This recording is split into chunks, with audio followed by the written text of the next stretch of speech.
So I'm going to talk about the proposed CGIAR mega program on climate change, agriculture, and food security. I'm currently the director of the Challenge program. And there'll be three parts. I'll give you a little bit of history. Dennis gave some of it, so it will be quite short. Second section, why work on climate change, agriculture, and food security? And I think David gave a lot of that, so I'll shoot through that very fast. And the last part will be on the proposed Research for Development program. So Dennis talked about the 2002-2003, the Intercenter Working Group, and a big stakeholder meeting in this hall probably, and the Challenge program proposal. 2006-2007 was when the ESSP and CG came together, and by the end of 2007, the Challenge program was announced in Bali at the Bali COP. 2009 was actually the start of the implementation of the Challenge program with funding from various sources.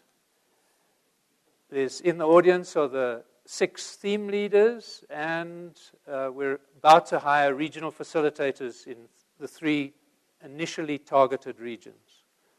And we've done various planning and implementation activities. Perhaps most significantly was helping put on Agriculture and Rural Development Day at COP15, together with a whole group of other partners. And then, all of a sudden, came a new CGIAR. If the Challenge program wasn't a challenge, what can you imagine about a mega program?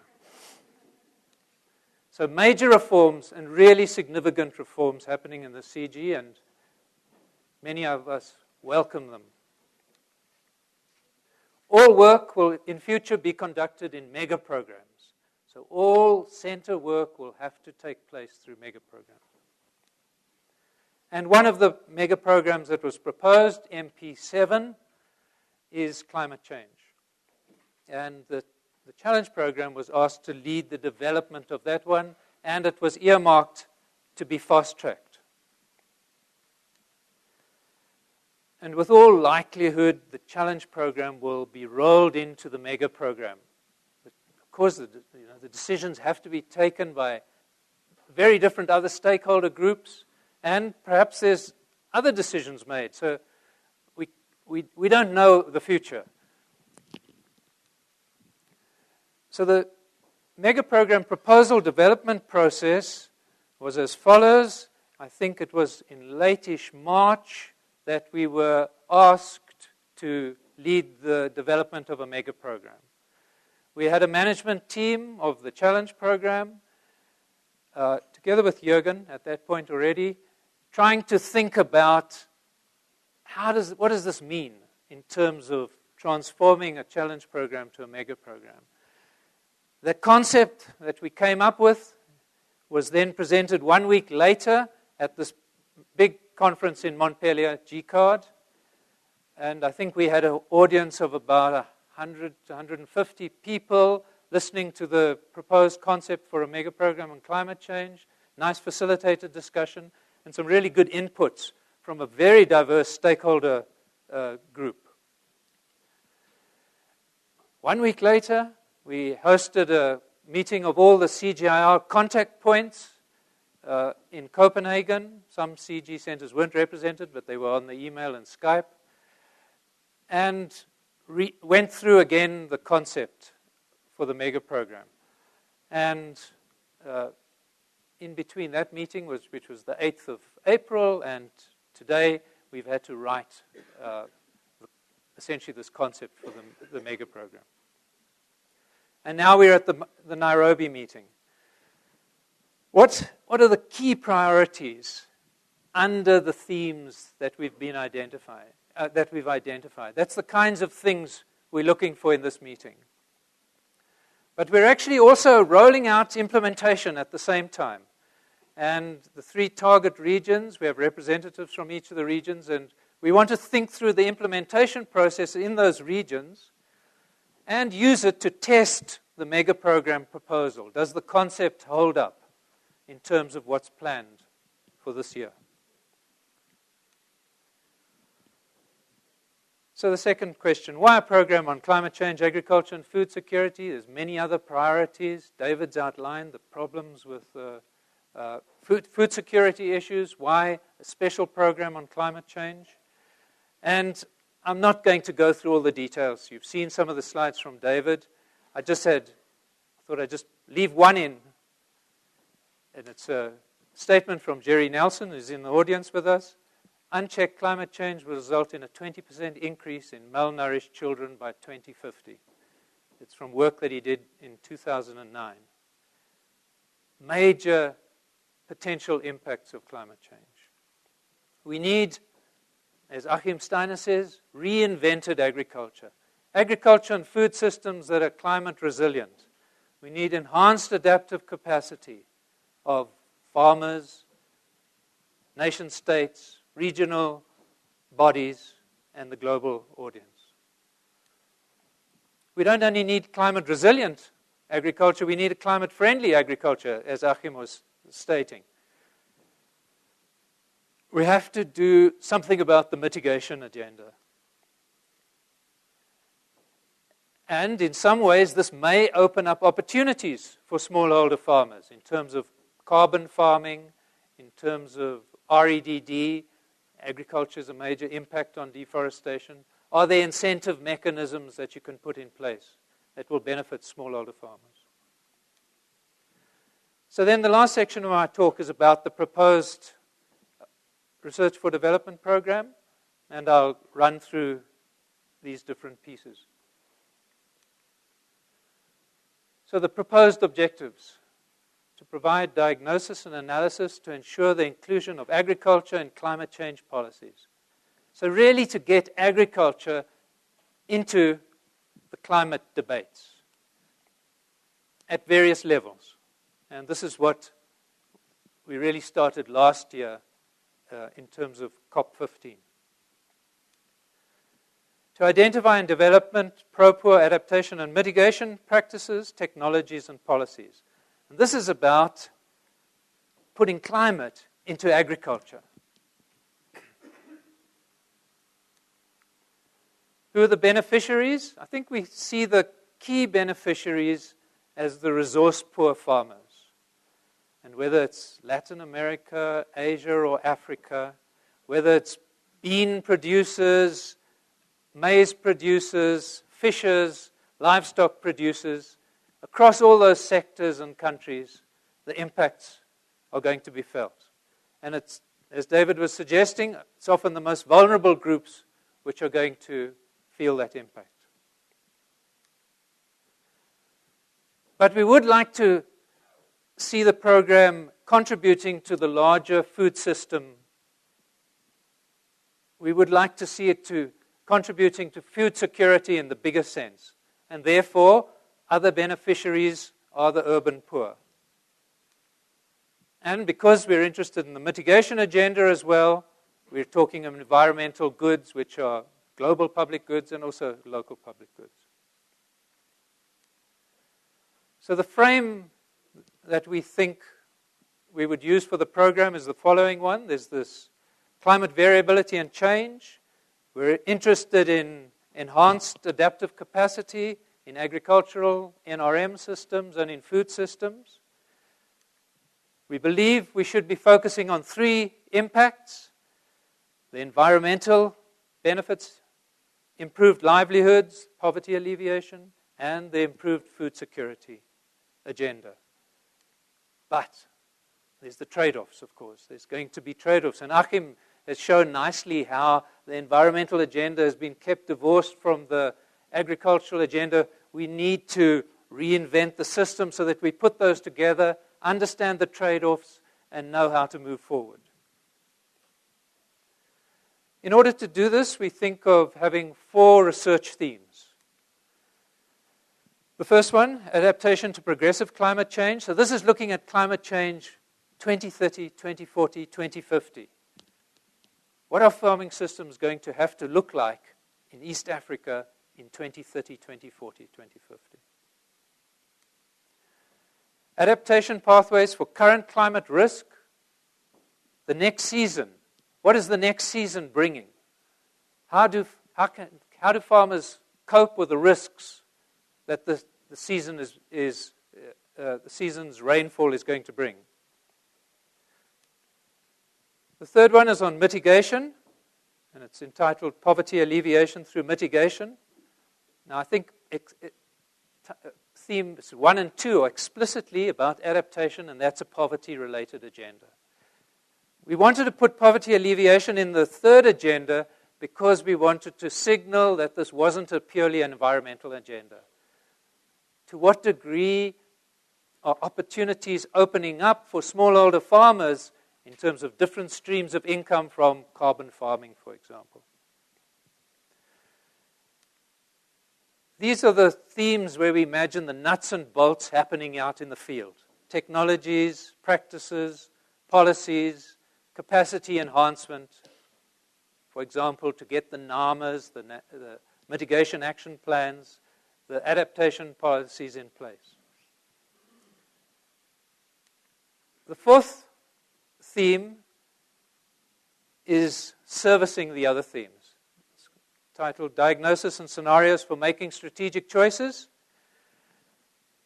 It's going to provide the climate scenarios, the modeling work that the other themes will need. I'll go into them in a little bit more detail in the next slides. So, we have these themes, but it'll be a disaster if they're implemented in their own boxes. Adaptation pathways for current climate risk. What are the indigenous knowledge? What are the coping strategies that are being used at the moment to cope with climate variability? Because we have to understand those integrally in order to adapt to progressive climate change. So we need to link these two themes together. And similarly, the mitigation theme. A farmer isn't going to grow wheat for mitigation and then in another field grow wheat for adaptation. We have to bring it together at the level of the farm, at the level where policies are being made. So these things have to be done together. And then similarly, this theme has to be tied together with the other themes. The themes 1, 2, and 3 must be saying what they need, and theme number 4 must be providing those needs. Just a little bit of ideas for what's in each theme. Adapted farming systems for changing climate conditions. So this is the question I asked. What is East Africa going to look like in 2030, 2040? How do farming systems have to change in order to cope with the climate change? Looking to the longer term, how do we have to change breeding strategies for future climatic conditions, potentially novel climates? Have we got in place the systems to think about the novel climates that will be hitting us down the road? So this would be trying to pull together some of the breeding that's done throughout all the national systems through the CG to get a strategy together where everybody can work to or understand the challenges ahead. And the third one, genetic diversity for increased resilience and productivity. So how does landscape diversity need to be enhanced or maintained in order to keep open the options for the future? These are the risk and opportunity management strategies of farmers at various levels. Risk insurance, for example. This goes back to the food system. Better management of the food delivery, trade, and crisis response.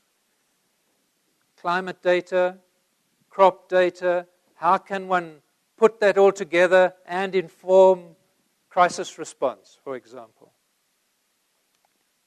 And the third one is climate-related information and services. What kind of information does a farmer need in region X? And how can it be delivered to that farmer in an appropriate format? Is the information that's coming to the farmers eventually, is it only going to certain kinds of farmers? Are the women farmers getting the information? So, strong working together between the National Meteorological Services, the agricultural services. the mitigation one. The first one is on the big picture. We heard a lot from Achim about intensification and whatever. So this is the big picture stuff. What kind of development pathways do we need in different regions in order to balance the environmental and the poverty agendas? Is intensification in the potato growing areas of the Andes a really exceptionally good thing because it stops farmers moving into the carbon-rich grasslands higher up the mountains? Similarly with biofuels. Are biofuels in Indonesia, for example, oil palm, is that a great way forward when it's causing massive deforestation? So it's a big picture of reinventing agriculture. On-farm mitigation practices and their landscape level implications. So this is really the nuts and bolts of technologies. And the CG is actually in a wonderful situation because it covers all the sectors, it covers all the regions, it's got numerous partners. What a wonderful potential source if they could all work together. And part of the reform is this collective action to be able to do things at a larger scale, pulling together local experiences. And the third one is on the policy dimensions of mitigation, institutional arrangements and incentives. How do you pay farmers for carbon money, given the transaction costs of making such payments to millions of smallholders? The last one, the first part is scenarios to help planning under uncertainty. I don't know if you're familiar with the Millennium Ecosystem Assessment, where they did these global scenarios. What we would really like to do is do something similar at a regional level, where you get stakeholder forums, you vision about the future, you look for the opportunities. It's not all negative. It's not driven by researchers. It's those kind of forums that we would like to inform the research process in the final selection of research topics. But we don't only want to do that at the regional level. We would like that also be done at the site level, where the actual work is happening. This would be done with the farmers and the farmer organizations and the service providers. And we would hope that there's a connection between the local and the regional happenings. And similarly, we want to do it at a global scale. The third one is the sort of nuts and bolts of data and tools and modeling, providing the climate scenarios in a usable form for agricultural scientists. Doing the big integrative modeling that can tell us the things of kind that Rick Lehman was talking about for ESSP. What are the big trade-offs between going down different agricultural pathways? And the third one is the big picture policy, program and technology options. And I think some of the data that was provided by David was this kind of thing. In a 2050 world, under this climate scenario, how much will we have to spend to mitigate the impacts of climate change on smallholders throughout the world? Is there something that we should really be doing now in order to prevent such a long-term scenario? So those are some of the details of what we think should be in the program. A key aspect of the research frame is this: we would like to have a focus at a regional level. And in 2010, we will be rolling it out for West Africa, Eastern Africa, and the Indo-Gangetic Plains. The proposal is that by the end of 2011, 2 more regions would be added, and 2012, 3 more regions would be added. And in the belief that we would be learning from the ongoing experience in order to roll out the next regions. So what do we imagine at these regional levels? We would appointing a regional facilitator, and these particular individuals are going to be somewhat superheroes. They're going to make sure that the thematic work comes together at the scale of the farm, so that the farmers are not being inundated by an incoherent research program. They're going to make sure that the feedback from the stakeholders is feeding into the research process and driving the research questions. They are going to be very politically savvy in order to understand the political processes in the region in terms of climate change policies, the options for moving climate change policies forward, and informing the research, bringing the research results into these stakeholder forums, for example, the scenarios work. So we think that the regional implementation is really key for success. If we don't get it right, that will be really problematic. Partnerships, I think it's explicit in what I said, is that we believe that this has to be driven by a partnership model. I think that at the ground level, much of the work has to be done through the national systems, but we want to stress the national meteorological systems. We have to try and bridge the gap. We talk about bridging the gap between the ESSP at the top level and the CG, but we need to be bridging the same climate and agricultural gaps at the more local levels. We think that the civil society, be it farmer organizations, NGOs, etc., need to be a key part of the process, and that if the dreams come true, from the very start, they're equal partners in the regional rollout. They're equal partners in global, anything we do at a global level. Private sector, we really recognize the importance of the private sector. And yet, in our attempts to get the private sector to come to this meeting, we found it was really difficult. And obviously, one needs very targeted, focused things to engage with the private sector. And so this will be one of the challenges for the theme leaders and the regional facilitators to make sure that this happens. We have a meeting coming up at the global level where we're talking with the CEOs of the big agricultural companies and some of the carbon trading. And we're going to have a much smaller meeting to try and start that debate. But that's at one level. We need the debate happening right down to Kenya, where there's insurance companies involved in climate-related things. And I should say the meeting that we're planning with the private sector is being helped by Bill Clark, who's sitting in the back of the audience, who will give a presentation later today. Advanced Research Institutes, key partner, and I think that has been made very clear by Rick's talk this morning. We have to get the climate science community as part of the effort. I mean, in some ways, we want to influence their agenda. We want climate science that is really meaningful for agricultural planning and development,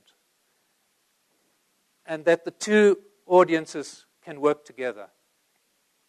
And if we're successful in influencing that agenda, we believe that major streams of funding can come on board, because they have their own sources of funding, which is 5 to 10 times more than the entire CG system. And if we can start influencing that agenda, then we can get that funding that is now focused on development issues. Capacity building. As you saw, there were 4 research themes, and we don't imagine a capacity building theme, because I think it's crucial that it's mainstreamed into the delivery of outputs and outcomes. That everything that we do in trying to achieve impact has got a capacity piece to it. And we need to build that into all the work plans of the theme leaders, the regional facilitators. So we haven't made a separate